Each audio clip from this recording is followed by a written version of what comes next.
Good morning, students. I'm just getting this posted now because I wanted to let you know some of the changes that have been made to the AP Psych test. As promised, the College Board came out on Friday, on April 3rd, and told us about the changes and kind of gave us an updated rubric as well.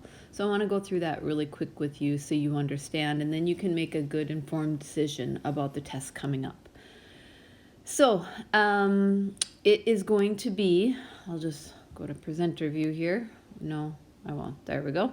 The test is going to be May 19th at 1 p.m. I had those May 12th day in my mind forever, but now it's been pushed a little bit. So at 1 p.m. on May 19th, you are going to take the AP Psych test. How are you going to take it? It's going to be taken at home.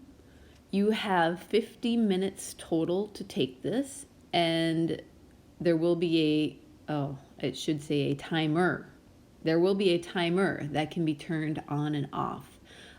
When you open up the document, there will be a little timer up in the corner. I suggest you leave that on, but if it's too distracting, you can definitely shut it off. But just to give you a good idea of the pacing. Part of the issue with the timing of being so short for those two questions, we'll get to that here in a second, is that it'll prevent cheating. You know, it's going to be really hard to look up a lot of this information if you have such a short time to do it. You can use a phone, computer, or other internet device, but whatever device you use to access the question must also be used to submit your response. So if you use your iPad, you have to use your iPad to upload it. If you use your computer, you have to use your computer to upload it. If you use your phone, etc. You can type your response, or you can write it out, take a picture of it, and submit it. So what's on the test? There's 15 minutes to respond to 2 FRQ questions, but it's going to be split up. The first question is 55% of the exam weight, and you're going to have 25 minutes to read and respond to question 1. Then after that, that's when the timer will end, you'll have 5 minutes to upload your response. Question 2 is 45% of the exam weight. You have 15 minutes to read and respond to question 2, then 5 minutes to upload. So as you see, part of what the College Board is doing here is trying to prevent cheating in as many aspects as they can. So you don't definitely have a lot of time to complete this. Once you complete question 1, you may not go back to it. So once question 1 is done, you can't go back to that question and resubmit anything.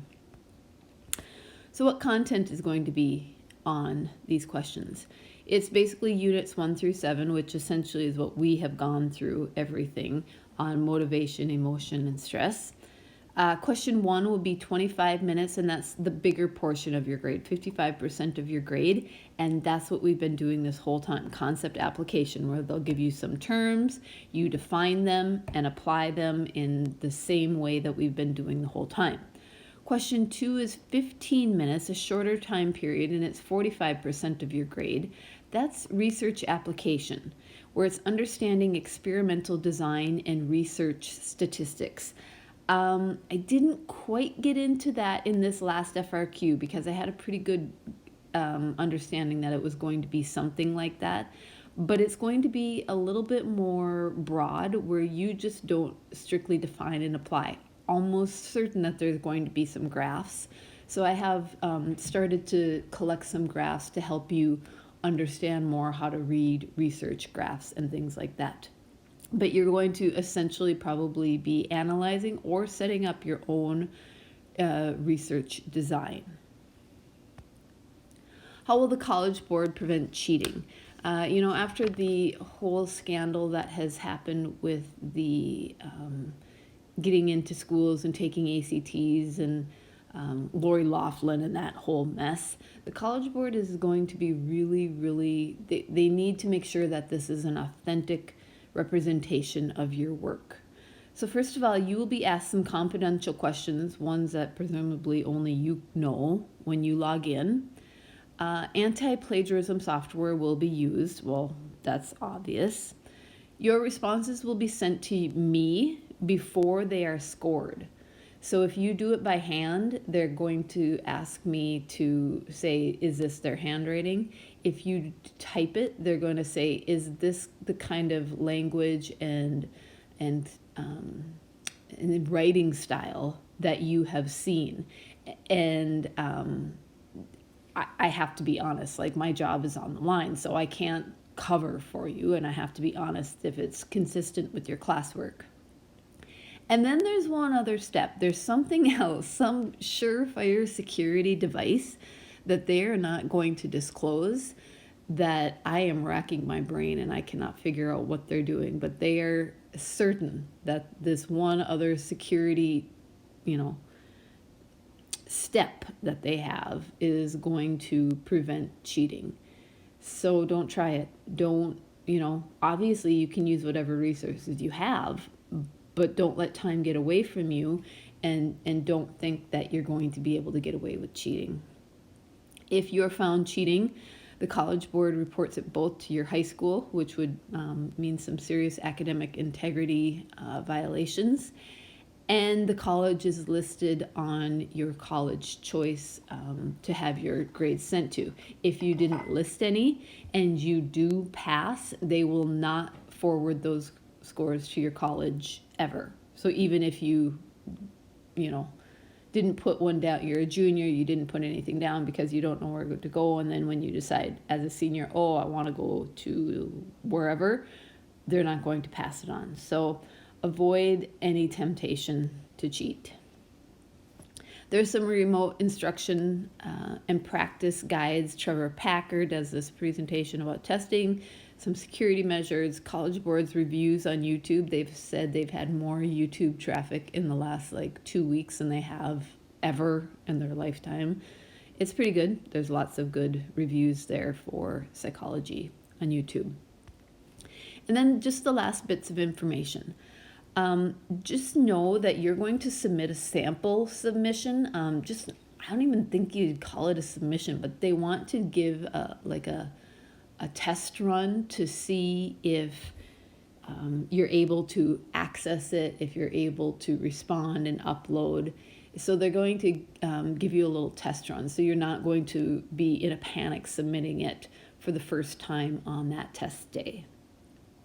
Scores and work. This is big. Scores and work will be completed and sent back to you and me by May 26th. That's huge. Usually you took it in May, and then we waited and waited and waited and waited, and July 4th was typically the day that they were released to me, and about July 7th to you. And I was sitting always up at the lake and not having very good cell phone information looking for it. Well, not anymore. May 26th, you're going to know your score. So it's going to be a short turnaround time. College Board has assured universities, because colleges are concerned about this, that you're going to understand all of the material. If you're going to get credit for AP Psychology, they want to know that you know all of AP Psychology and didn't miss a quarter's worth of information. So those last 2 chapters that we haven't gotten to on therapy and social psychology are important, and we're probably going to be touching on them. I'm not going to go as in-depth as I would like to, but you need to at least be exposed to them and have some understanding of those. So that's it.